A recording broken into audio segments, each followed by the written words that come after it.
জুলাই হত্যা ও গুমের মামলার সাবেক সেনা কর্মকর্তা মাসুদ ও মামুনকে গ্রেপ্তার দেখিয়েছে আন্তর্জাতিক অপরাধ ট্রাইব্যুনাল।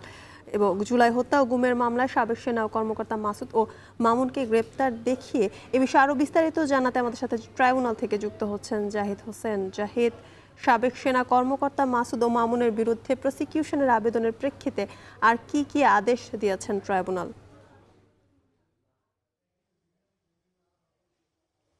সাবেক সেনা কর্মকর্তা লেফটেন্যান্ট জেনারেল মাসুদ উদ্দিন চৌধুরী, যিনি 111 সরকারের সময় গুরুত্বপূর্ণ দায়িত্ব পালন করেছিলেন এবং সে সময় ডিজিএফআই ইন্টেলিজেন্স ব্রাঞ্চের পরিচালক ছিলেন সাবেক ডিজিএফআই মহাপরিচালক লেফটেন্যান্ট জেনারেল শেখ মামুন খালেদ। এই দুজন কর্মকর্তাই বিগত তত্ত্বাবধায়ক সরকার, যেটি 111 নামে খ্যাত, সেই সরকারের সময় তারা দুজন গুরুত্বপূর্ণ ব্যক্তি ছিলেন এবং সে সময় রাজনীতিবিদদের হয়রানি থেকে শুরু করে নানান রকম অভিযোগ, ব্যবসায়ীদের হয়রানি করা থেকে শুরু করে নানান ধরনের অভিযোগ তাদের বিরুদ্ধে ছিল। সেই দুজন ব্যক্তিকে গ্রেফতার করা হয়, মাসুদ উদ্দিন চৌধুরীকে গ্রেফতার করা হয় 23 মার্চ এবং লেফটেন্যান্ট জেনারেল খালেদ মামুনকে গ্রেফতার করা হয় 25 মার্চ।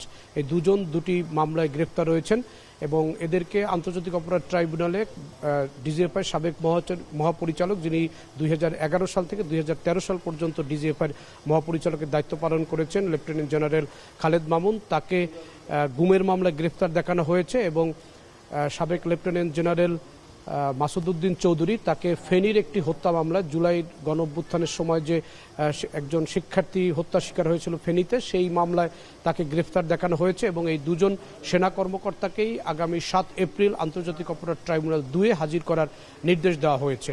এবং ডিজিএফআই এর আগেও ডিজিএফআইতে যারা দায়িত্ব পালন করেছেন এবং র্যাবের ইন্টেলিজেন্স ব্রাঞ্চে যারা দায়িত্ব পালন করেছেন, এরকম কয়েকজন সেনা কর্মকর্তার বিচার দুটি মামলা চলছে, গুমের মামলা।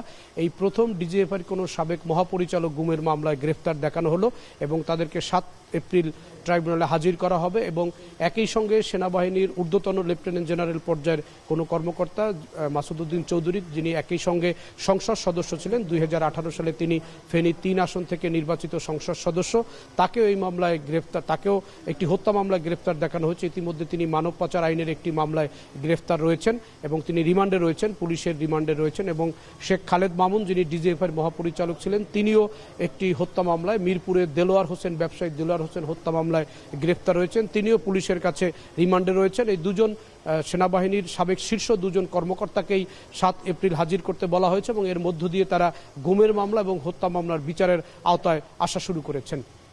জ্যোতিকা। আন্তর্জাতিক অপরাধ ট্রাইব্যুনাল থেকে যুক্ত ছিলেন জাহিদ হাসান, জানাচ্ছিলেন সেখানকার সবশেষ তথ্য।